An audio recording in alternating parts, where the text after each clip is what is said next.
Okay, ngayon naman po ay pag-uusapan natin ang pagsusulat ng isang research title.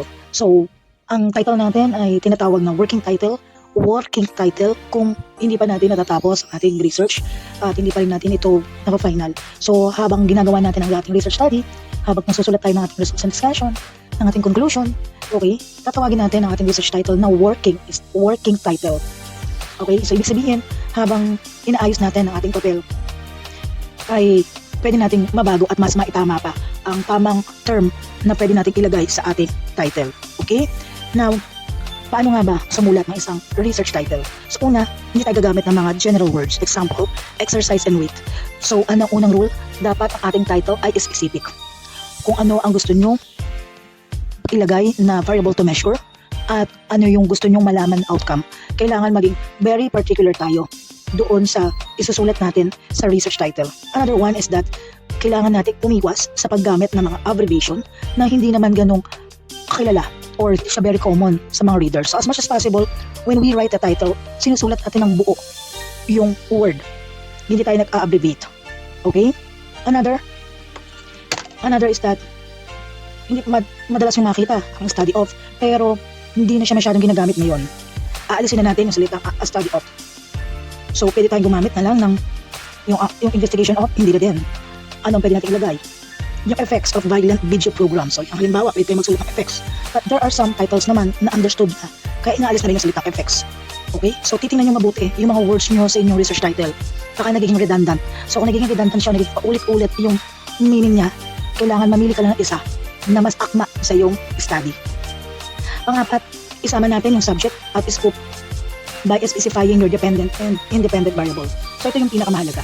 Kapag sumulat kayo ng isang study, kaya nyo i-underline dyan kung aling portion ba dyan ang inyong independent variable. Kaya nyo isulat at hatiin ang inyong research title into independent and dependent variable. So pag inilagay ang research title, kaya nyo siyang paghiwalayin. Isulat ang independent variable, isulat ang dependent variable. Dapat malinaw nyo siyang naisusulat, malinaw at klaro. Alin dyan ang independent, alin dyan ang dependent. Okay po? Another, number 5. As much as possible, madalang nang ilagay ang year study kung kailan kinundak ang study. Ginagamit na lang kadalasan ito kapag ang study ay historical. Okay? Pero kung hindi naman historical research ang ginagawa nyo, huwag na po ilagay ang taon kung kailan kinundak. Pwede yan ilagay doon sa scope and delimitation section. Hindi na po doon sa research title. Again, kapag ang research nyo o yung research design na pinili nyo ay historical research, maglalagay ng year kailan kinundak. Pero kapag ang inyong research ay hindi naman historical, huwag na maglagay ng year conducted. Okay? Next. Pwede daw tayo maglagay ng declarative or question form. Pero kadalasan, ang nakalagay po ay declarative. Okay? Next. Gumamit tayo ng mga acceptable terminologies. Base at may relasyon sa field of study na isinusulat natin. At karagdagan din na ang mga research title ay short as possible. Basta nandoon yung idea na nandoon ang inyong independent and dependent variable.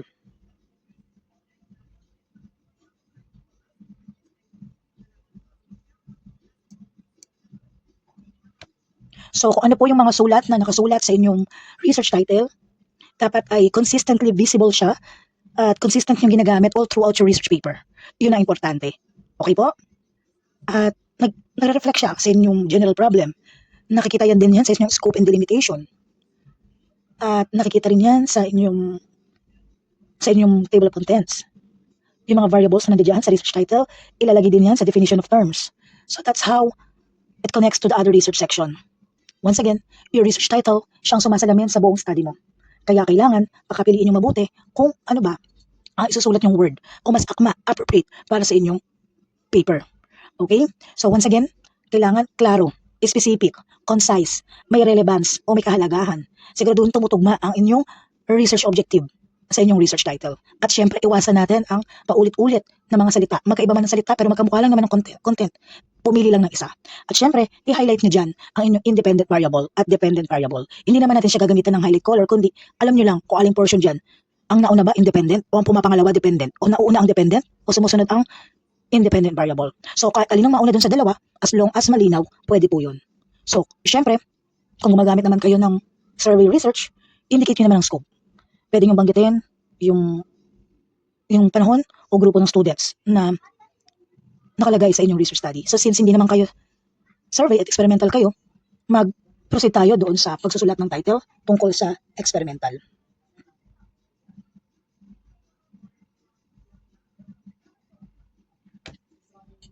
Ang pinakamahalaga naman doon ay maisama nyo yung, kung halaman yan, yung scientific names. Kailangan italic yung scientific names. Okay? What else?